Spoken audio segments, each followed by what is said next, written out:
Well, the NCAA tournament is in full swing, and we have another Locked On bracket breakdown as 10-seed USC fell to 7-seed Michigan State today, 72-62 the final. I am Jordan Black. We are joined by the host of Locked On USC, Marc Polkin. Marc, this was a tough one for USC, looking to make it past the first round this year, but not the case. So take us through maybe the first half, what went well there, maybe as expected in the first half today, and then we'll get to the second half. Well, what went well happened in the first half for USC. Even though they got down by 11 points in the first half. They were able to battle back because they were able to limit Michigan State, who was a terrific three-point shooting team, to I think they made 3 for 14 for the game. I'll go back and look at the stats. Yeah. But they were able to maintain a good perimeter defense, which typically has been an Achilles heel for USC. As well as Josh Morgan stepped up and carried the team in that first half. Throughout the season, USC has been led by Boogie Ellis, Drew Peterson, and then finding a third player to kind of bring it all together. Well, today it was Josh Morgan waiting for 2 more players to kind of bring it all together. So first half, great, tied up 34. Second half, different story. What was that story in the second half? Kind of how do you not close out a game like this when it was close? Story of the season for USC, they go in stretches where they don't make shots. And I think there was a 5-minute stretch there in the second half where they didn't score. And Andy Enfield tried to use his timeouts as judiciously as possible, waiting for these TV timeouts.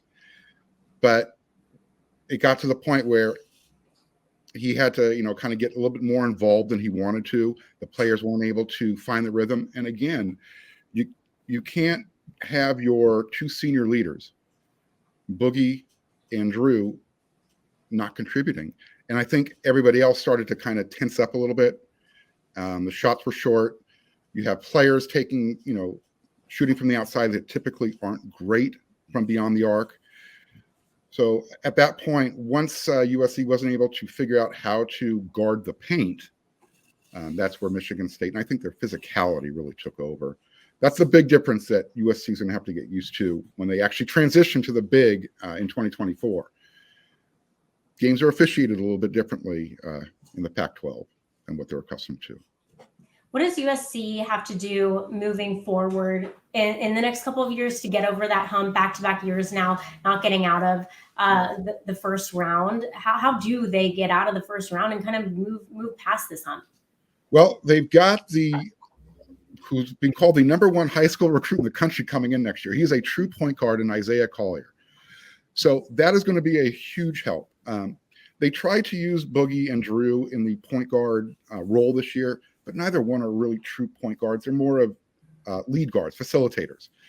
So getting USC a true point guard to go along with hopefully a healthy Vince Uwachukwu next year, as well as a year older Josh Morgan, that's a good combination. You've got your point guard, you've got your guys in the middle who can defend and score, and then they've also got a really young group returning. You've got Silas Demery Jr. coming in as a recruit. You have Reese Dixon returning. You have hopefully Malik Thomas returning. You have Oziah Sellers, who at the beginning of the year, Andy Enfield called the best shooter he's ever recruited. Maybe the freshman wasn't ready yet, but another freshman who I think they relied on a little bit too much in this game, Trey White, he will also return. So I guess that's what you can look forward to in the upcoming season. It's a young team, and hopefully they can keep that continuity going and find some offense to replace Boogie and Drew, who will be moving on. Well, seems like a lot to look forward to. Not the outcome you all wanted today, but we appreciate the insight. And of course, for more on the Trojans, make sure you are subscribed to Locked On USC. Marc, we appreciate it. And for a full view of the bracket and all of the action, make sure you're subscribed to Locked On College Basketball. That's part of the Locked On Podcast Network, your team every day. Thanks, everyone, for watching and listening. Thanks, Jordan.